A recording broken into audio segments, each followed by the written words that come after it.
তুমি তো আমার আশিক, তুমি তো ঋণগ্রস্ত হয়ে পড়ছো, তুমি তো আমার নামে দুরূদ পড়ো। আমি নবী তোমার সাথে সাক্ষাৎ, ঘুমের ঘরে তোমার সাথে আমার সাক্ষাৎ হয়ে গেল। তুমি যেই বিপদের মধ্যে আছো, ঋণগ্রস্ততার মধ্যে আছো, এই ঋণ পরিশোধ করার মতো তোমার কোনো উপায় নাই। তবে শোনো, বর্তমান ওসমানী ও সালতানাতের যে খলিফা আব্দুল হামিদ, সে হলো আমার একজন আশিক। সুবহানাল্লাহ বলবেন না? আল্লাহ নবী নিজে খলিফার নাম বলতেছে যে আব্দুল হামিদ হলো আমার আশিক। বর্তমানের শাসকদেরকে আল্লাহ নবী আশিক বলবে তো দূরের কথা, শয়তান বলবে ওরা আমার আশিক। বর্তমান শাসকরা, আল্লাহ নবী বলতেছে শোনো, আব্দুল হামিদের কাছে যে বলবা আমি নবী বলেছি, সে যাতে তার রাজ দরবার থেকে, কোষাগার থেকে তোমাকে কিছু উপঢৌকন দেয়, যা দিয়া তুমি তোমার ঋণ পরিশোধ করতে পারো। তুমি আব্দুল হামিদকে যায় আমার কথা বলবা, আমি নবী বলছি তোমার ঋণ পরিশোধ করায় দেওয়ার জন্য। কে বলতেছে? আল্লাহ নবী, বিশ্ব নবী রহমাতুল্লিল। কিন্তু শোনো, তুমি যে এই কথা বলবা, আর তুমি যে আমাকে স্বপ্ন দেখছো, আমি যে তোমাকে এই কথাগুলো বলছি, এটার তো একটা প্রমাণ লাগবে। কি লাগবে? প্রমাণ ছাড়া বললে তো বলবে বেটা নতুন পাগলের ভাত নাই, পুরন পাগলের আমদানি। আল্লাহ নবীর নাম বেঁচে খাইতে আইছো। তোমারে বলছে আমি আমার রাজ দরবার থেকে তোমাকে 1 পোটলা দিনার দিরহাম দিয়া দেই ঋণ পরিশোধ করার জন্য, না ধান্দাবাজির জায়গা পাও না। কিন্তু শোনো, আমার আব্দুল হামিদকে যাই আমার সালাম দিবা, আর বলবা প্রতিদিন আমার আব্দুল হামিদ রাত্রে ঘুমানোর আগে আমার নামে 1000 বার দুরূদ পড়ে। কিন্তু গতকাল আমার আব্দুল হামিদ আমার নামে দুরূদ পড়ে নাই, আমার নামে আমার আব্দুল হামিদ দুরূদ পড়ে নাই। এই কথাটাও যে বলবা আমার আব্দুল হামিদের দুরূদের অপেক্ষায় আমি নবী থাকি। প্রতিদিন ফেরেশতারা আমার আব্দুল হামিদের দুরূদের হাদিয়া আমার রওজায় আমারে পৌঁছায় দেয়। গতকাল রাতে আমার আব্দুল হামিদের দুরূদের হাদিয়া আমার রওজায় আসে নাই। এই কথা আমার আব্দুল হামিদকে বলবা। আল্লাহু আকবার। সেই স্বপ্ন দেখার পরে আর দেরি করে নাই। আর কি দেরি করা যায়? আল্লাহু আকবার। ফজরের নামাজ পড়ে আর দেরি নাই, সুলতান আব্দুল হামিদের দরবারে চলে গেছে। আল্লাহু আকবার। যখন তিনি খলিফার দরবারে গেছেন, খলিফার প্রহরীরা তাকে দরবারে ঢুকতে দেয় না। ওই আশিক রাসূল ডাক দিয়া বলে শোনো, যায়া বলবা আমি খলিফার সাথে দেখা করতে আসছি। কি তোমার পরিচয়? তুমি খলিফা আব্দুল হামিদকে বলবা স্বয়ং আল্লাহর নবী বলছে খলিফার সাথে আমাকে দেখা করতে। সুবহানাল্লাহ। যখন প্রহরীরা যায় রাজ দরবারের ঘাট, রাজ দরবারের রক্ষীরা যায় বলল খলিফা একজন লোক আসছে, সুফি টাইপের, দরবেশ টাইপের, সে আপনার সাথে দেখা করতে চায়। বলে যাও, দেখা করার সময় নাই, আমি রাষ্ট্রীয় কাজে ব্যস্ত আছি, পরে আসতে বলো, দুপুরের পরে। বলে না, তাকে নাকি স্বয়ং আল্লাহর নবী পাঠাইছে। আল্লাহু আকবার। খলিফা ছিল চেয়ার ভিতরে বসা, চেয়ার থেকে দাঁড়ায় গেছে। বলে বলো কি, তাড়াতাড়ি আসতে বলো। সুবহানাল্লাহ বলে। প্রহরীরা দৌড়ে গেছে, আসো আসো, তাড়াতাড়ি আসো, খলিফা তোমাকে ডাকতেছে।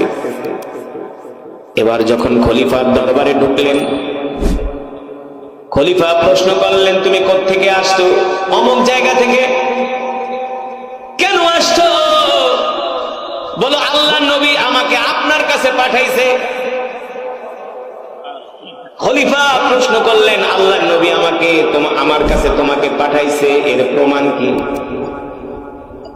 ওই লোক ডাক দিয়ে বলে খলিফা প্রমাণ দেওয়ার আগে আমার কিছু ব্যক্তিগত কথা আছে, আল্লাহ নবী বলছে আপনার কাছে বলতে। আচ্ছা বলো তোমার কি ব্যক্তিগত কথা? বলে খলিফা আমি একটা বিপদে পড়া ঋণগ্রস্ত হয়ে গেছি, এই ঋণ পরিশোধ করার মতো উপায় আমার কাছে নাই। এই কারণে আমি আল্লাহ নবীর শানে প্রতিদিন কয়েক হাজার, আল্লাহ রাসূলের সাথে স্বপ্ন যোগে আমার সাথে কথা হয়েছে, আল্লাহ নবী বলছে তুমি আমার আব্দুল হামিদের কাছে যাও, যাই আমার কথা বলো, আব্দুল হামিদ তোমার ঋণ তার পক্ষ থেকে পরিশোধ করে দিবে। এবার খলিফা প্রশ্ন করে, আল্লাহ নবী যে আমার কথা বলছে এর প্রমাণ কি? এবার ওই আশিক রাসূল বলে, খলিফা আপনি নাকি প্রতিদিন রাতে আল্লাহ নবীর সামনে 1000 বার দুরূদ পড়েন। খলিফা চমকে গেছে, তার শরীরের পশম দাঁড়ায় গেছে, ঘাম ঝরা শুরু হয়েছে। হ্যাঁ, আমি যে আল্লাহ রসুলের সামনে প্রতিদিন রাতে 1000 দুরূদ পড়ে ঘুমাই, এই কথা তোমাকে কে বললো? বলে আল্লাহ নবী বলছে। জোরে বলেন সুবহানাল্লাহ। এই কথা বলার পরে খলিফা বসা ছিল দাঁড়ায় গেছে, আর ওই আশিক রাসূলকে বলে, ভাই আসো আসো আসো, তুমি আমার বুকে আসো। ঠিকই বলেছো, আমি গতকাল রাত্রে রাষ্ট্রীয় কাজের চাপে আল্লাহর নবীর সামনে দুরূদ পড়তে ভুলে গেছিলাম। আশিক রাসূল ডাক দিয়ে বলে, খলিফা আপনি আল্লাহর নবীর সামনে দুরূদ পড়তে ভুলে গেছেন, কিন্তু আল্লাহর নবী তো আপনার দুরূদের অপেক্ষায় ছিলেন। জোরে বলেন সুবহানাল্লাহ। এই কথা শোনার পরে খলিফার চোখ দিয়া ঝরঝর করে পানি পড়তেছে। এবার খলিফা তার অর্থমন্ত্রীকে ডাক দিছে, এদিকে আসো, তাড়াতাড়ি যাও, কোষাগার থেকে 1 থলে দিনার দিরহাম নিয়ে আসো। 1 থলে দিনার দিরহাম আনা হলো, আর বলল, ভাই ধরো। 1 থলে দিনার দিরহাম তার হাতে দিয়া বলে, আবার বলো আল্লাহ নবী আমার সম্বন্ধে কি বলছে? বলছে, আল্লাহ নবী বলছে আপনি নাকি গতকাল রাতে আল্লাহ নবীর সামনে 1000 বার দুরূদ পড়েন নাই। খলিফা তার অর্থমন্ত্রীকে বলল, যাও যাও, আর 1 থলি দিনার দিরহাম নিয়ে আসো। আবার দ্বিতীয়বার তার হাতে 2য় থলি তুলে দিল। আবার 3য়বার বলে, বলো আল্লাহ নবী আমার সামনে কি বলছে, আমার সম্বন্ধে কি বলছে? বলে, খলিফা আপনি নাকি গতকাল রাতে আল্লাহ নবীর সামনে 1000 বার দুরূদ পড়েন নাই। এই কথা শোনার পরে আবার আর 1 থলি দিনার দিরহাম তার হাতে তুলে দিল। তার মানে আল্লাহ রসুলের জবান দিয়া যেই কথা বের হয়েছে, আমার আব্দুল হামিদ আমার সামনে 1000 বার দুরূদ পড়ে নাই, আমি তার দুরূদের অপেক্ষায় ছিলাম। আল্লাহু আকবার। এই কথাটুকু শোনার জন্য সে আবেগ আপ্লুত হয়ে গেছে, সে বেকারার হয়ে গেছে। কারণ আপনার প্রিয়তমা প্রিয় মানুষ যদি আপনাকে একটা কথা বলে, সেই কথাটা আপনি বারবার শুনতে চান না? শুনতে চান না? বলো আমার প্রিয়তমা আমার নামে কি বলছে? মা, ছেলে বিদেশ থেকে, ছেলে তার মা সম্বন্ধে অনেক কথা বলে। পাশের বাড়ির ছেলে বিদেশে থেকে বলো, আমার ছেলে আমার ব্যাপারে কি বলছে? বারবার মা সন্তানের কথা শুনতে চায়। ঠিক এই পৃথিবীর জমিনে যারা আশিকে রাসূল, তারাও আল্লাহর নবীর কথা বারবার শুনতে চায়। ঠিক কিনা বলে? তারাই হলো সত্যিকার অর্থে আশিকে রাসূল। আর সত্যিকার অর্থে আশিকে রাসূল যদি না হইতে পারে, তাহলে আসমানের নিচে জমিনের উপরে আল্লাহর নবী ওই মসজিদের দিকে 17 মাস কিবলা করে নামাজ পড়েছেন। কিন্তু আল্লাহ রাসূলের দিলের তামান্না হলো, কখন আল্লাহ রাব্বুল আলামিন আল্লাহ রাসূলকে নির্দেশ দিবেন, নবী আপনি আপনার কিবলাটা ঘুরায়া মসজিদুল আকসার থেকে বাইতুল্লাহর দিকে ফিরাইয়া দেন। সুবহানাল্লাহ বলেন। এটা ছিল আল্লাহ নবীর ইচ্ছা, দিলের তামান্না। আমরা যে এখন যে দিকে কিবলা করে নামাজ পড়ি, পশ্চিম দিকে, সেই পশ্চিম দিকে হলো বাইতুল্লাহ, কাবা শরীফ না? কিন্তু আল্লাহ নবী 1 মাস না 2 মাস না 17 মাস মসজিদুল আকসার দিকে কিবলা করে নামাজ পড়ছে। কিন্তু মসজিদুল হারাম বাইতুল্লাহ তো হলো পৃথিবীর একেবারে প্রথম ঘর বাইতুল্লাহ। কিন্তু আল্লাহর নবীর দিলের তামান্না হলো, আল্লাহ তাআলা কখন নির্দেশ দিবেন বাইতুল্লাহর দিকে, আল্লাহ নবীকে নির্দেশ দিবেন আপনি বাইতুল্লাহর দিকে কিবলা করে নামাজ পড়েন। ওহী আসে না, ওহী আসে না। আল্লাহ নবী 17 মাস মসজিদুল আকসার দিকে কিবলা করে নামাজ পড়তেছেন। আল্লাহ রাসূল নামাজের মধ্যে দাঁড়িয়েছেন। قد نرى تقلب وجهك في السماء فلنولينك قبلة ترضاها فول وجهك شطر المسجد الحرام ওয়াহাইসুমা কুনতুম ফাওয়াল্লু ওজুহাকুম শাতরাহ। আল্লাহু আকবার বলেন। আল্লাহ তাআলা নির্দেশ দিয়ে বলেন, হাবিব আপনি 2 রাকাত নামাজ মসজিদুল আকসার দিকে কিবলা করে পড়ছেন, এবার আপনি আপনার কিবলাটা হারামের দিকে ঘোরায়া দেন। কোন দিকে? আপনি হারামের দিকে ঘোরায়া দেন, বাইতুল্লাহর দিকে ঘোরায়া দেন। আল্লাহ নবী 2 রাকাত পড়লেন মসজিদুল আকসার দিকে কিবলা করে, আর 2 রাকাত পড়লেন হারামের দিকে কিবলা করে। বিষয়টা কেমন হয়ে গেল না? মনে করেন নামাজে দাঁড়াইছে একদিকে, কিন্তু আবার হঠাৎ করে নামাজের মাঝখানে কিবলা ঘুরায় দিচ্ছে। সন্দেহ লাগে কি লাগে না? কথা কয় না, কথা কয় না মিয়া? আপনারা হইলে তো ইমাম সাহেবের লোকমা দিয়ে জায়গায় ব্রেক করে দিতেন। আমরা মাঝে মাঝে রমজান মাসে তারাবি পড়াই, মাঝে মাঝে যদি সূরা ইয়াসিন অথবা অন্য কোন সূরা যেটা আপনারা পারেন, কোন রকম হাবেশা যদি একটু ঠিক দেয়, বাবা রে পিছনের থেকে সভাপতি লোকমা, সেক্রেটারি লোকমা, সবাই লোকমা। লোকমা দেওয়া ভালো। কোরআন আল্লাহর কিতাব, এই কোরআনের ভিতরে কেউ গোজামিল করতে পারে নাই, পারবেও না। এখানে যদি একটা নকটা জের জবরের ভিতরে যদি কেউ পরিবর্তন করে, বাদ দেয়, একমাত্র পৃথিবীর একমাত্র আল্লাহর কোরআন, যেখানে পৃথিবীর একটা নকটা জের জবরের পেশের ভিতরে কেউ পরিবর্তন করতে পারবে না। পারবে? এই গত 15 দিন আগে আমি সিলেটের গোয়েনঘাটে একটা মাহফিলে গেছিলাম, তো সেখানে তেলাওয়াত করতেছি এই সূরা ইউসুফ। সূরা ইউসুফ কিন্তু অনেক কঠিন একটা সূরা। সূরা ইউসুফ, আমি যে সূরাটা আপনাদেরকে তেলাওয়াত করে শোনালাম, এটা কিন্তু অনেক কঠিন একটা সূরা। প্রচুর পেশ, মুসাব্বার আয়াত, এগুলো আপনারা বুঝবেন না। সূরা ইউসুফ যেদিন আমরা তারাবিতে পড়ি, কারণ কোন সময় পেশ লেগে যায়। তো আমি এই আয়াতটা সূরা ইউসুফ তেলাওয়াত করতেছি। ইমলা কলবি ওয়াকাযালিকা ইয়াহদিকা রাব্বুকা ওয়ায়ুআল্লিমুকা মিন তা'ওয়িলিল আহাদিস। এই আয়াতটা পড়তে যায় না 10 পারা 2 নম্বর পৃষ্ঠার একটা আয়াত, ইন্নী আরা মা লা তারাউনা ইন্নী আখাফুল্লাহ। এই আয়াতটা পড়তে যায় আমি শুধু একটা শব্দ রেখে গেছি। তো এই মাদ্রাসার মতো এটা একটা মাদ্রাসার মাহফিল ছিল, শতে শতে ছাত্র আমার সামনে হেফজখানা, এই ওদের মতো পিচ্ছি পিচ্ছি পোলাপান বসা। তো আমি যেহেতু একটা শব্দ রেখে গেছি, এক হাফেজ ছোট আরেকটা রে খোঁচা মারে, হুজুরে ভুল করছি, হুজুর ভুল করছে, তুই লোকমা দে। না না, বড় হুজুর, লোকমা দিলে পিটাইবো, পোলাপান তো বুঝে না। আরেকটা আরে লোকমা দে, এই বারবার ভুল করে দিতেছে, লোকমা দে, দেয় না। তা আমি বুঝতে পারছি যে আমি একটা আয়াতের একটা শুধু হরফ আমি মানে আমার জিহানে আছে, মাগার জবানে আসতেছে না, ভুল করতেছে। আমি নিজেও বুঝতেছি কিন্তু পারতেছি না, বারবার আমিও ট্রাই করতেছি, পারতেছি না। তখন হাফেজরা সামনে বসে বসে পিচ্ছি পিচ্ছি হাফেজ, ওরা পাগড়ি নিছে, ওরা হাসতেছে, দেখছো হুজুরে ভুল করে। তো মাহফিল শেষ হয়ে গেছে, আমি পরে গয়ে দিগাই, তোরা আমার ওয়াজের সামনে বই আসলি কে? আপনাদের ভুল করছেন, ভুল করছেন কা? আল্লাহু আকবার, জোরে বলেন আল্লাহু আকবার।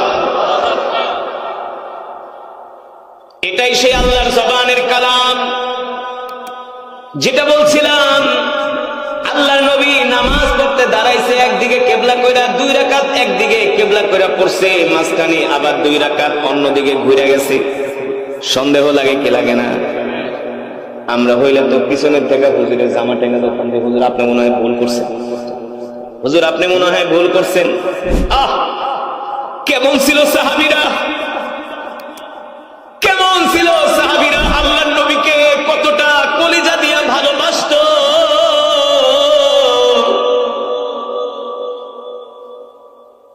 আল্লাহ নবী কিবলা ঘুরায় দিছে, সাহাবীরাও কিবলা ঘুরায় দিছে। আল্লাহু আকবার।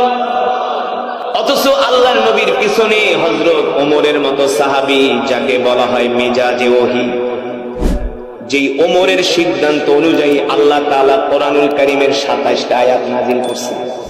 কয়টা? সুবহানাল্লাহ বলবেন না?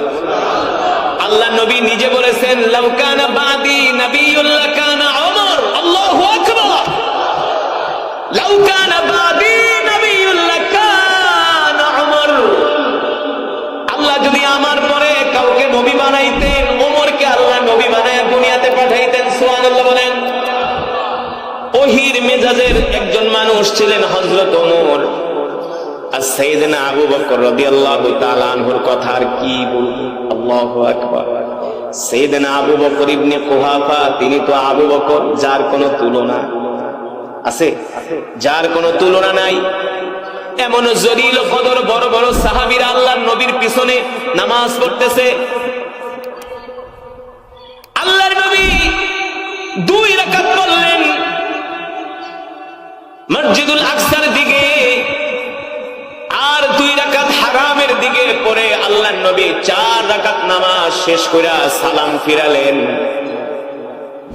সালাম ফিরায় দেখে সাহাবীরা আল্লাহর নবীর পিছনে বসে আছে। কোন একজন সাহাবীও প্রশ্ন করলেন না, ওগো আল্লাহর রাসূল, নামাজে তো দাঁড়াইলেন মসজিদুল আকসার দিকে কিবলা কইরা শেষ করলেন, অন্যদিকে হারামের দিকে ব্যাপার কি? সুবহানাল্লাহ বলবেন না?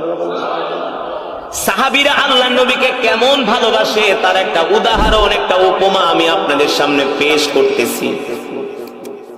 সাহাবীরা আল্লাহর রাসূলের পিছনে বৈশা বৈশা তাসবিহ গুনতেছে।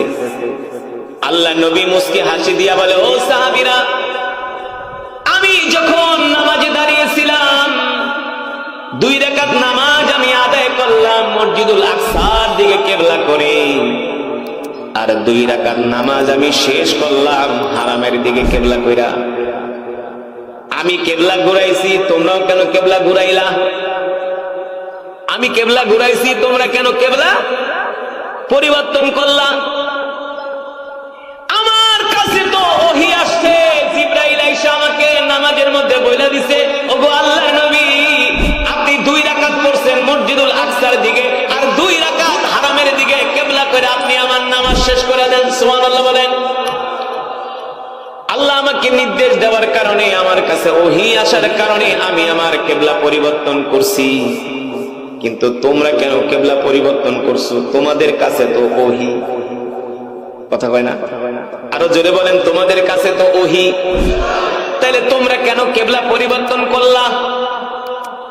সাহাবায়ে কেরাম কত সুন্দর জবাব দেন, কত ভালোবাসার জবাব, কত মুহাব্বতের জবাব, কত আবেগপূর্ণ জবাব দেন সাহাবীরা।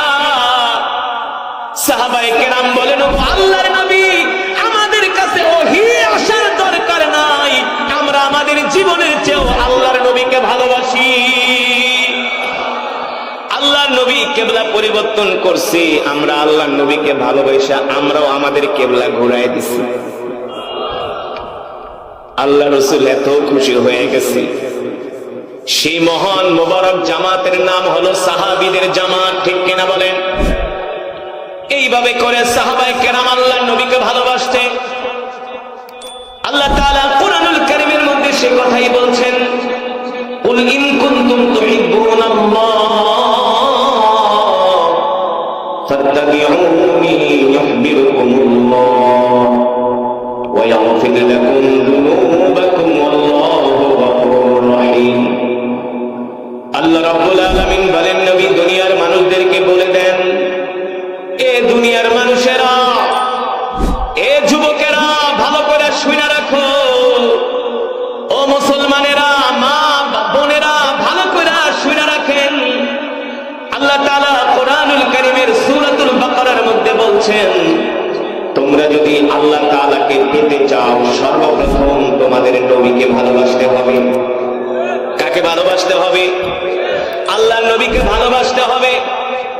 আল্লাহর নবীকে কতটুকুন ভালোবাসবেন জানার দরকার আছে কি আছে না? জোরে বলেন। আল্লাহ নবীকে যদি বলেন, আমি আমার ছেলের চেয়েও বেশি ভালোবাসি না, আমি আমার জীবনের চেয়েও বেশি ভালোবাসি না, আমি আমার স্ত্রীর চেয়ে বেশি ভালোবাসি না, আমি আমার নেতার চেয়েও বেশি ভালোবাসি না, আমি আমার নেত্রীর চেয়েও বেশি ভালোবাসি না, আমি আমার দলের চেয়েও আল্লাহর নবীকে বেশি ভালোবাসি না।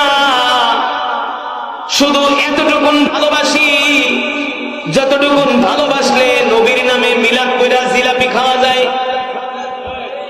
আমাদের এই সমাজে কিছু মুসলমান আছে যারা বছরে শুধু একবার নবীকে ভালোবাসে।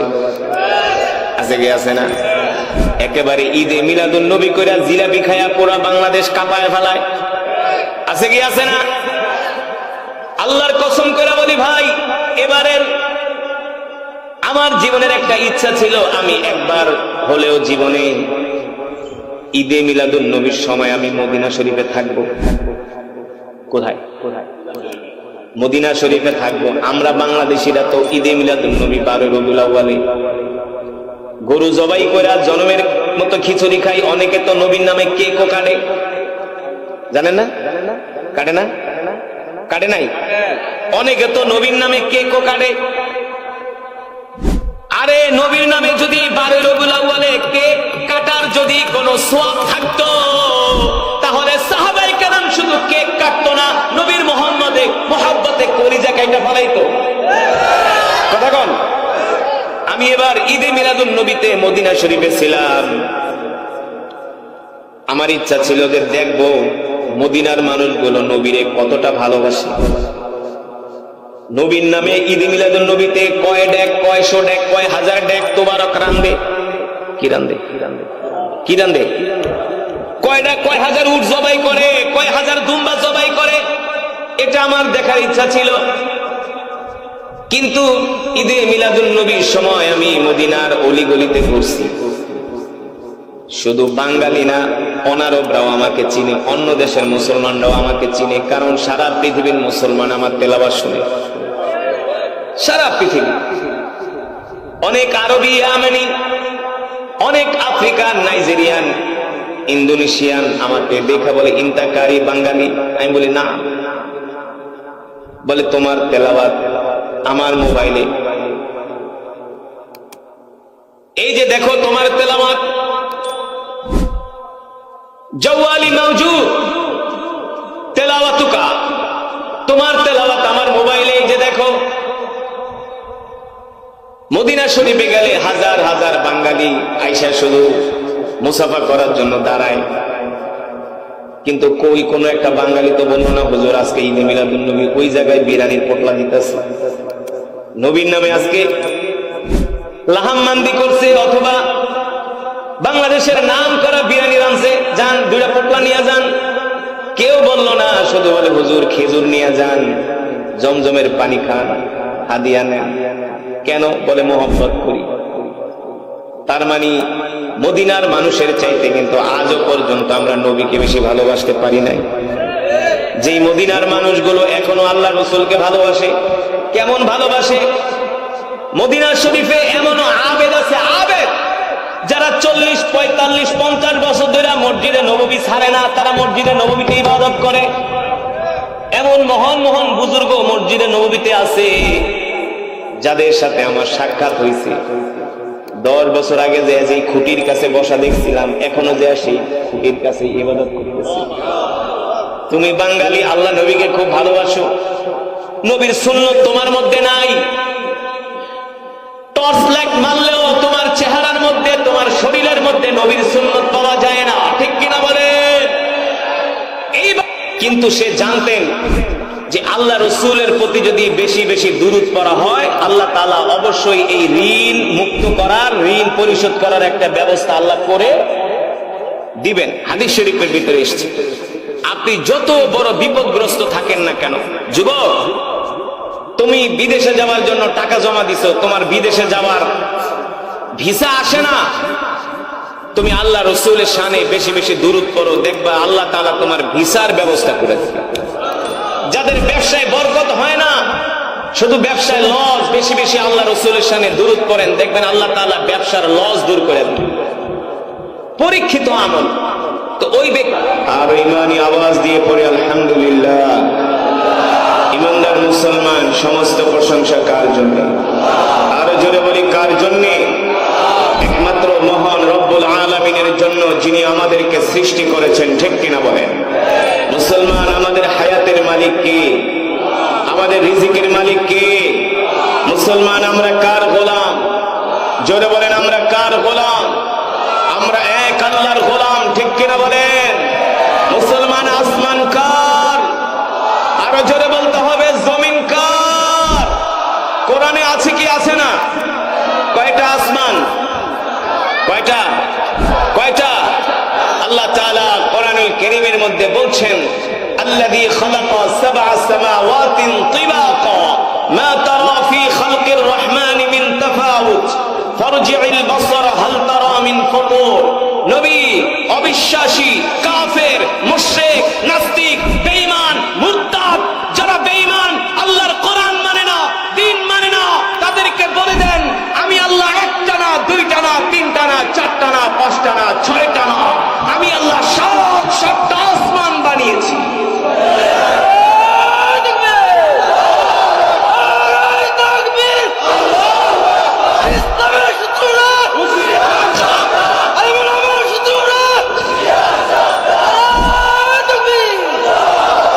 আল্লাহ তাআলার প্রিয় বান্দারা, আল্লাহ তাআলা এই সাতটা আসমান বানাতে যে কয়েক কোটি খুঁটির ব্যবহার করেছেন।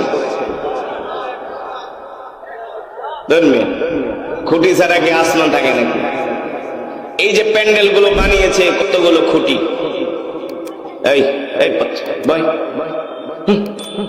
কোনো ওঠাউঠি করা যাবে না। ওঠাউঠি করবেন, বয়ান ছেড়ে দিবেন। কোনো ওঠাউঠি করা যাবে না, একজনও উঠবে না। যদি ইমানের পাওয়ার থাকে, যদি আল্লাহর গোলাম হয়ে থাকে, একজনও ওঠাউঠি করা যাবে না। আর শয়তানের গোলাম হইলে ভিন্ন কথা। যে উঠাউঠি করবো হইল শয়তানের গোলাম। শয়তানে ওরে ডাকতেছে, আয় বাইরে আয়, বাইরে নিয়ে হাতের ভিতরে বিড়ি ধরাই দিবে, টানতে টানতে বাড়িতে জাগা। আগেও খাইছিস বিড়ি, অহনো খা বিড়ি, মরণের সময় টান দিবি বিড়ি। যারা কোরআনের মজমায় আসে না, ওরা হইল বিড়ি বাবার সন্তান। কথা বলে না? আর আপনারা হলেন আল্লাহর কোরআনের প্রেমিক, ঠিক কিনা বলেন? ওটাউটি করবেন না তো? শেষ পর্যন্ত বসবেন তো? অল্প সময় ইনশাআল্লাহ তাআলা সকলকে তৌফিক দান করুন। যেটা বলছিলাম, মুসলমান, আল্লাহ তাআলা বিনা খুঁটিতে, বিনা ভীম সারা, পিলার সারা আল্লাহ তাআলা 7টা আসমান বানিয়েছে। কয়টা? এই আসমান কোন দিক দিয়া ফাটেও না, ভাঙেও না, চড়েও না। কিয়ামত পর্যন্ত এই আসমান কোন দিক দিয়া ভেঙে পড়বে না। যে রব এই বিশাল সুবিশাল আসমান বানিয়েছেন খুঁটি ছাড়া, আমি তো সেই রবের কালাম থেকেই তেলাওয়াত করছি, ঠিক কিনা? আমি তেলাওয়াতের আগে বলছিলাম যে এক গান মানুষ বারবার শুনতে চায় না। আমার আগে একজন কারি সাহেব তেলাওয়াত করছে। কথা বলে? আমিও কিন্তু সেই একই কোরআন থেকে পড়লাম। কথা বলে? পড়ছি না? আমি একই বানায় অন্য জায়গা থেকে পড়ছি, তাওরাত জবর থেকে পড়ছি, আমিও সেই কোরআন থেকে পড়ছি। শুধু আমি না, সারা পৃথিবীর হাফেজ, কারি, আলেমরা যদি একই কোরআন থেকে কিয়ামত পর্যন্ত তেলাওয়াত করতে থাকে, এই কোরআনের তেলাওয়াতের শুধু মজা বাড়তেই থাকবে। এটাই হলো কোরআনের মুজিজা, ঠিক কিনা মুসলমান? এই কারণে আল্লাহ রাব্বুল আলামিন কোরআনুল কারীমের মধ্যে বলছেন, ইন্না আনজালনা ইলাইকা যিকরা লিতুবাইয়িনা লিন-নাস। নবী হে আমার, আমি আল্লাহ আপনার উপর যে কোরআন নাযিল করেছি, এই কোরআন দিয়ে আপনি মক্কার মানুষদেরকে দাওয়াত দেন। এই কোরআনের দাওয়াত ঘরে ঘরে পৌঁছে দেন। এই কোরআনের দাওয়াত পাড়ায় মহল্লায় পৌঁছে দেন, ঠিক কিনা বলেন? কারণ এই পৃথিবীর জমিনে একমাত্র কোরআনই পারে মানুষদেরকে নিরাপত্তা দিতে। আল্লাহর কোরআনের বিধানই পারে মানুষদেরকে শান্তি দিতে। অন্য কোন তন্ত্র মন্ত্র পৃথিবীর মানুষকে শান্তি দিতে পারে না, একমাত্র আল্লাহর কোরআনের তন্ত্র ছাড়া, ঠিক কিনা বলেন? সেই কোরআন দিয়াই, সেই কোরআন আল্লাহ তাআলা বিশ্বনবীর উপরে নাযিল করেছেন। আর বিশ্বনবী আল্লাহর জমিনে আল্লাহর কোরআনের রাজ কায়েম করার জন্য আল্লাহর নবী ঘর থেকে বের হয়ে গেলেন। আল্লাহর নবীকে সবচেয়ে যারা বেশি সাহায্য করেছেন তারা হলেন আল্লাহ রসুলের সাহাবী, ঠিক কিনা বলেন? কারা? আল্লাহ রসুলের সাহাবী। সাইয়েদনা আবু বকরের মতো সাহাবী, সাইয়েদনা ওমর ইবনুল খাত্তাব রাদিয়াল্লাহু তাআলা আনহুর মতো সাহাবী, সাইয়েদনা উসমান ইবনে আফফান রাদিয়াল্লাহু তাআলা আনহুর মতো সাহাবী, সাইয়েদনা আলী কাররামাল্লাহু ওয়াজহার মতো সাহাবীরা আল্লাহ রসুলের ডানে বামে সামনে পিছনে থেকে আল্লাহর জমিনে এই কোরআনের রাজ কায়েম করার জন্য তারা সময় দিয়েছেন, জান দিয়েছেন, মাল দিয়েছেন, ঠিক কিনা বলে? সাহাবায়ে কেরাম তাদের জীবনের চাইতে আল্লাহর নবীকে ভালোবাসতেন, কথা কয় না? আল্লাহ রাব্বুল আলামিন সে কথাই কোরআনুল কারীমের মধ্যে বলছেন, লাকাদ জাআকুম রাসূলুম মিন আনফুসিকুম আজিজুন আলাইহি মা আনিতুম হারিসুন আলাইকুম বিল মুমিনিনা রাউফুর রহিম। আল্লাহু আকবার। ফাইন তাওয়াল্লাউ ফাকুল হাসবিয়াল্লাহু লা ইলাহা ইল্লা হু আলাইহি তাওয়াক্কালতু ওয়া হুয়া রাব্বুল আরশিল আযীম। আল্লাহ রাব্বুল আলামিন বলেন, নবী বলে দেন, এ দুনিয়ার মানুষ, আমি আল্লাহ তোমাদের মধ্য থেকে তোমাদের জন্য এমন একজন নবী পাঠিয়েছি যেই নবী কিনা তার জীবনের চেয়ে তোমাদেরকে ভালোবাসে। সুবহানাল্লাহ বলেন। আল্লাহর নবী বিশ্ব নবী রাহমাতুল লিল আলামিন, নবী রহমত, নবী বরকত, তিনি সাহাবীদেরকে নিজে না খেয়ে আল্লাহর নবী সাহাবীদেরকে খাইয়েছেন। নিজের পেটে ক্ষুধা, নিজে ক্ষুধার্ত থেকে অভুক্ত থেকে সাহাবীদেরকে খাইয়েছেন, সাহাবীদেরকে এত ভালোবাসেছেন। আর আল্লাহ রসুলের সাহাবীরাও আল্লাহর নবীর জন্য জীবন দিয়েছেন, ঠিক কিনা বলেন? কেমন করে সাহাবীরা আল্লাহর নবীকে ভালোবাসতো একটা উদাহরণ দিলে খুব ভালো করে বুঝবেন। দিব? হ্যাঁ, কেমন করে আল্লাহর নবীকে সাহাবীরা ভালোবাসতেন। আল্লাহর নবী 1 মাস না 2 মাস না 3 মাস না 17 মাস আল্লাহর নবী মসজিদুল আকসা। এই কারণে সত্যিকার অর্থে আশিক রাসূল হতে হবে। আশিক রাসূলদের কি হবে পরিচয়? আশিক রাসূলদের পরিচয় হবে, আশিক রাসূল যারা হবে তারা কখনো আল্লাহ রসুলের সুন্নত ছেড়ে দিবে না। আল্লাহ রসুলের সুন্নত কি? আফসুস সালাম। এক মুসলমান আরেক মুসলমানকে সালাম দিবে, ঠিক কিনা বলেন? ও আতঈমুত তাআম, ক্ষুধার্তদেরকে খাওয়াবে। দীনুল কালাম, এক মুসলমান আরেক মুসলমানের সাথে নরম ভাষায় কথা বলবে। এ হলো আশিক রাসূলের পরিচয়।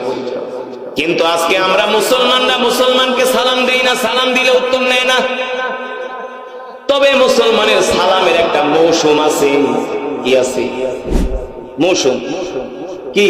শুধু ইলেকশন আসলেই সালাম না, আল্লাহ রাসূলের এই সুন্নাত প্রতিটা মুহূর্তে মুহূর্তে জিন্দা রাখতে হবে, ঠিক কিনা বলে?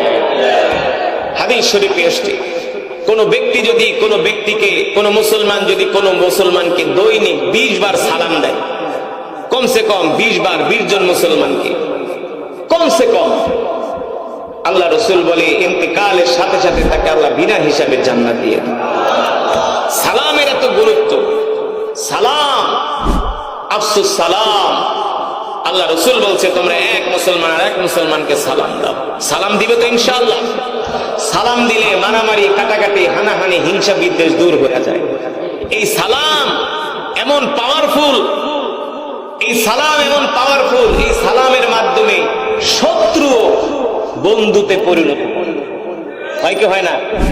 আপনার একেবারে জাত শত্রু, আপনি তাকে শুধু সালাম দেন, আপনাকে সে কষ্ট দিচ্ছে, দেখ, 1 দিন 2 দিন 3 দিন 10 দিন 15 দিন 1 মাস সালাম দেওয়ার পরে দেখবেন এই শত্রু আপনার বন্ধুতে পরিণত হয়ে গেছে। সালাম দিবেন তো ইনশাআল্লাহ?